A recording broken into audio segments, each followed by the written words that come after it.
안녕하세요, 수험생 여러분. 공인중개사 민법을 강의하고 있는 민석희입니다. 앞으로 1년간 여러분들 공부를 어떻게 같이 해 나갈 건지 말씀드릴 건데요. 요즘 시험이 좀 약간 틀리라고 내는 문제, 너 이거 풀지 마라 하는 문제들도 좀 나오고 있고, 그리고 또 최신 판례들 이용한 사례 문제들도 많이 나오고 있고 해가지고 정확한 전략 없이 그냥 열심히 공부하게 되면 고생은 했는데 조금 부족하다는 느낌이 드는 시험으로 좀 변해가는 것 같아요. 그래서 그냥 열심히 해서 고생만 하지 마시고 좀 체계적인 수업으로 1년 만에 딱 합격할 수 있도록 계획하시기 바라고요. 제가 준비한 수업을 한마디로 말씀드린다면 일단 줄여놓고 외워야 된다입니다. 개념과 원리를 통해서 분량을 줄이고, 그리고 시험 마지막에는 좀 폭발적으로 암기해서 득점에 갈 수 있는 여건을 만드는 수업을 계획하고 있습니다. 여러분들도 같이 잘 준비하셔가지고 줄일 건 줄이고 또 외울 건 외워가면서 합격으로 갈 수 있으면 좋겠습니다. 1년 어떻게 운영할 건지 소개해 드릴 건데요. 이 11월, 12월 시기에는 기초 입문 강의라고 해서 민법의 체계와 용어를 배우는 시간을 가질 텐데요. 시험에 나오는 용어들 충실하게 배우고, 또 민법의 체계, 상하 개념, 비교 개념 이런 개념들을 정확하게 기억을 해서 나중에 가서 외우지 않아도 판단할 수 있는 여건들을 만들어 갈 거예요. 그러니까 이후에 공부하는데 굉장히 도움이 되는 시간입니다. 특히 재수생분들 같은 경우에 뭔가 암기가 부족해서 합격이 안 되는 게 아니에요. 여러분들이 기초 개념이 취약하다 보니까 응용 문제 쪽에서 뭔가 준비가 안 되는 이런 경우들이 많습니다. 이런 게 대부분 11월 달, 1월 달에 기본기 준비가 미흡했기 때문에 생겨나는 문제예요. 그러니까 11, 12월 수업에는 뭘 열심히 외우지 않아도 좋습니다. 하지만 관심을 갖고 용어들, 체계들을 잘 배워주시면 좋겠습니다. 제가 강의를 하는 수업에서 본격적인 수업용 수업이 시작되는 건 1, 2월과 3, 4월이 되겠습니다. 우리 기본서를 가지고 1, 2월 이론 조문을 중심으로 수업할 거고요. 심화과정에는 요즘 대세를 이루고 있는 판례, 그리고 사례들을 운영을 할 예정입니다. 조문은 사실 일찍 시작해서 조금이라도 더 봐야 외워지는 거기 때문에 일찍 시작해서 꾸준히 관리할 거고요. 이 이론이라고 하는 부분은 앞으로 우리가 알아야 될 이론들을 초기 단계에 좀 잡아두고 가려고 일찍 시작하는 거고요. 그리고 이론과 조문을 배경으로 해서 심화 과정에 들어가면 대법원 판례라고 하면 뭔가 누군가와 싸워서 어떤 결론이 나오는 부분들을 우리가 사건으로 배우는 거기 때문에 약간의 배경 지식이 필요해요. 이 판례를 공부하실 때 키워드 외워서 판례를 맞출 수도 있지만 그 판례가 그런 결론을 내게 된 원인이 된 이야기들, 그들이 왜 싸웠는지를 중심으로 스토리가 있는 판례 학습을 통해서 기억이 좀 오래 남을 수 있게 안내 드릴 거고요.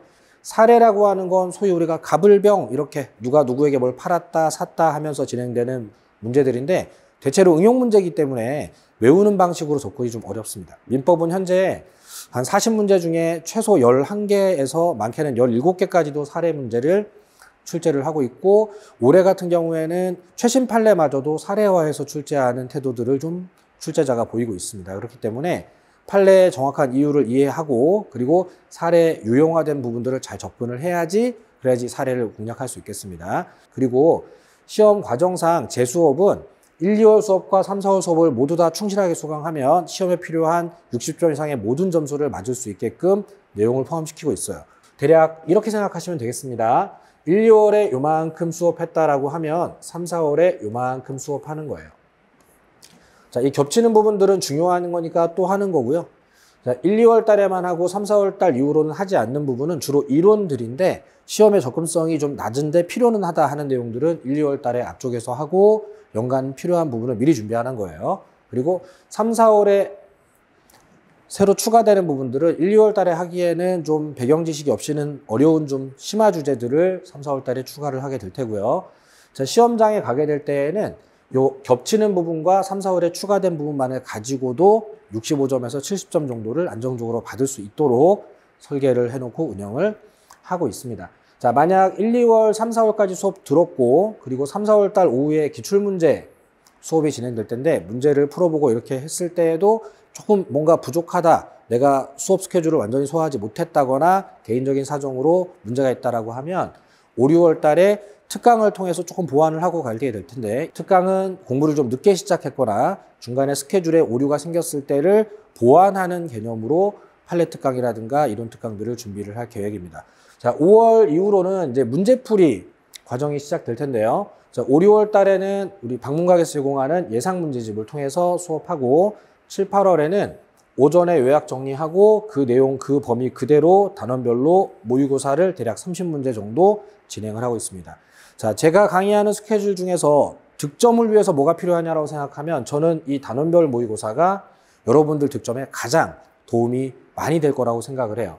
자, 시험 점수는 공부를 많이 한다고 나오는 게 아니에요. 내가 문제를 많이 틀려보고 문제에 대한 경험치가 많았을 때 문제를 통해서 외워지고 득점되는 겁니다. 문제를 많이 풀어봐야 되는데 넓은 범위에서 문제를 공부하려고 하면 예습을 하고 시험을 보기가 어렵고 또 오전에 공부한 걸 반짝 공부해서라도 오후에 바로 이렇게 이어서 모의고사를 보게 되면 조금 전에 학습한 걸 바로 시험 보기 때문에 정답을 찾아가는 것도 용이하고 분량적인 부담도 줄일 수 있습니다. 그래서 이 7, 8월 시기가 여러분들이 점수를 올릴 수 있는 아주 좋은 시기가 될 거고 너무 조급하게 생각하지 마시고 5, 6월 달까지는 문제 풀면서 틀려보고 기본 이론 잘 소화하고 7, 8월부터 점수 끌어올린다고 생각을 해주시면 되겠습니다.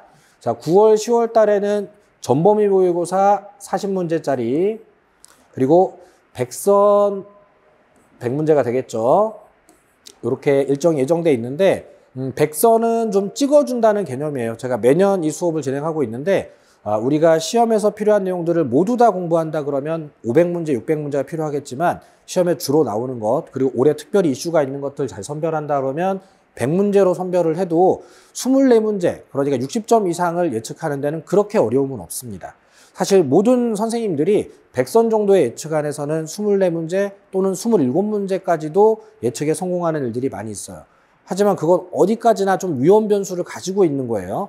1년을 잘 운영하고 이 100선에 나오는 내용은 내가 1년간 잘 소화했는지를 점검하는 내용이 되어야 하는 거지 100선이 아니면 나는 승부가 안 돼 라는 위험에 처해지지 않도록 1년 운영을 잘 해주셔야 되겠고요. 이 9, 10월 달에 올해 선고 판례, 그러니까 지금부터 시험날이 다가올 때까지 대법원에서 진행되는 판례 중에 올해 시험에 나올 만한 내용들의 판례가 있으면 제가 선별을 해서 매년 수업을 하고 있습니다.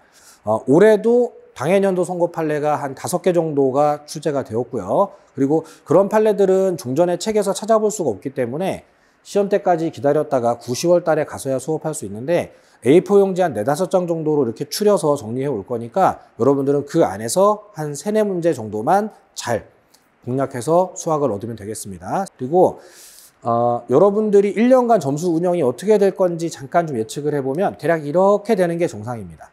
자, 11월 달에 아무것도 공부가 안 된 상태에서 시험 공부를 안 하고 시험을 본다라고 하면 35점 정도의 점수가 나온다고 생각을 하시면 돼요. 오지선다니까 확률로 하면 20점 정도가 나와야 되는데 사실 아무것도 모르는 사람들이 그냥 감각적으로 찍으면 그러면 의외로 높은 확률로 30점대의 점수가 나오게 됩니다. 자, 그런데 공부를 조금 하게 되면 대략 1월, 2월까지 공부를 하게 되면 50점까지의 점수는 누구나 획득을 좀 할 수가 있어요. 여러분들이 성의를 보인 그 노력의 대가로서 조금씩 더 맞을 수가 있어집니다. 그런데 이 50점이라는 게 굉장한 고비예요. 그냥 열심히 하고 개념이 안 잡힌 상태로 무작정 외우기만 하면 점수가 오르기는 하는데 50점 언저리의 문턱에서 항상 덜컥 걸려서 오르락 내리락 하면서 저 경계선을 넘지 못하는 일들이 많이 발생됩니다. 그러다 보니까 대략 한 3, 4월, 5, 6월로 가면서 점수가 좀 떨어져요. 심하게 떨어지시는 분들은 10점대까지 떨어질 수도 있습니다.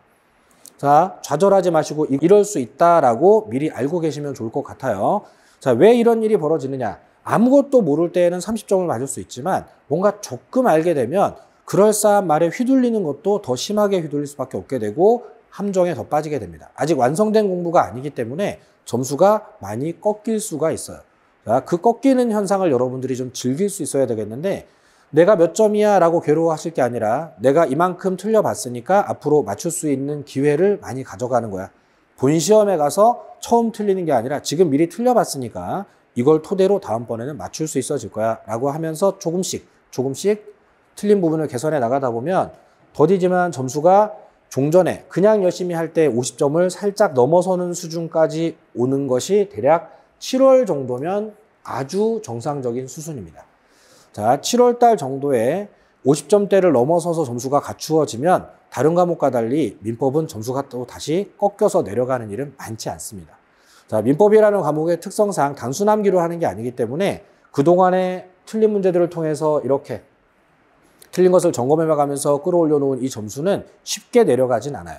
그리고 7, 8월에 단원별 모의고사, 9, 10월 달에 동형 모의고사를 치르면서 빠르게 70점대 이상의 점수로 진행을 시킬 수가 있게 됩니다.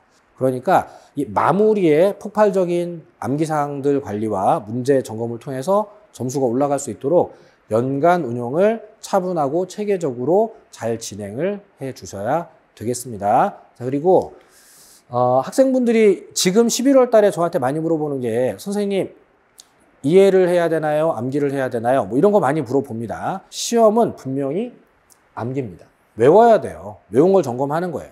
그런데 이 이해와 암기라고 하는 두 가지는 톱니바퀴처럼 물려 돌아가는 거지 하나를 가지고 다른 걸 완전히 제거하고 갈 수는 없습니다. 이해를 많이 하면 외울 걸 줄일 수 있고요. 많이 외우다 보면 어떤 규칙성이 이해가 될 수 있습니다. 그렇기 때문에 두 가지를 한쪽으로만 치우쳐서 나는 이해가 안 되면 안 돼. 나는 무조건 외워서 갈 거야. 이렇게 생각하시면 민법이라는 과목은 운영이 어려워요. 대신 이걸 어떻게 운영하느냐라고 생각했을 때 학습 초기 단계, 그러니까 대략 4월 달 정도까지 이론을 공부하고 있는 그 시기에는 이해의 비중을 조금 높여간다고 생각하시면 되겠습니다. 80% 정도의 비율로 생각을 하시면 되겠어요. 자, 그런데 5월 이후, 문제풀이가 지속되는 5월 이후, 7월 이후가 되게 되면 그때는 이제는 암기의 비중을 역으로 80%로 생각을 해 주셔야 돼요. 뭐가 이해가 안 된다고 계속 붙잡고 있으면서 이해될 때까지 기다리겠다? 자, 6개월, 7개월 동안 이해 안 된 건 한두 달 만에도 이해가 되지 않습니다. 자, 다만 뭔가 자꾸 외우고 있다 보면 거기에서 그동안 이해하지 못했던 부분들에 대한 규칙이 이해가 될 수 있겠어요. 자, 공부를 하다가 이해가 되는 게 조금 남는 거지 이걸 외우지 않고 해결을 하는 부분은 없다. 그러니 초기 단계 이해 위주로 그래서 외우지 못한 것들을 커버할 수 있는 준비를 하시고 후반부에 가면은 이해를 생각하기보다는 암기 중심으로 관리를 해서 키워드 위주로 하다가 이해가 일부 되면 도움이 되겠구나. 이렇게 생각을 해주시면 좋겠습니다. 자, 민법 공부는 철저하게 개념 원리로부터 출발을 합니다. 외우지 않아도 뭔가 논리적으로 추론해서 결론을 내릴 수 있다면 그건 암기해서 제거를 해 주셔야 그래야 다른 걸 외울 수 있는 여유가 생기는 거예요. 그렇기 때문에 한 4월 달까지 기초 개념이나 용어들을 정확하게 관리하셔가지고 7월 이후에는 단순 숫자들이나 이런 것들만 외우면 되고 또 새로운 판례들 몇 가지만 외우면 되도록 이렇게 운영을 하시는 게 중요하겠습니다. 아시겠지만 2차 과목에 중개사법, 등기법, 민법 문제 많이 등장을 하고 있습니다. 자, 2차 과목을 위해서 그걸 따로 공부하시기보다는 1차에서 체계적인 원리 잘 관리해 두셔서 2차에서도 대략 한 10점, 15점 정도를 더 챙겨갈 수 있는 거니까요. 아낌없이 민법에 투자하시고 합격에 가장 빠른 길로 가시기 바라겠습니다. 자, 1년간 같이 열심히 달려볼 거고요. 자, 기초 개념부터 최신 판례까지 완벽하게 준비해서 모두가 60점 이상으로 합격하는 36회 시험이 되면 좋겠습니다. 민석이었습니다.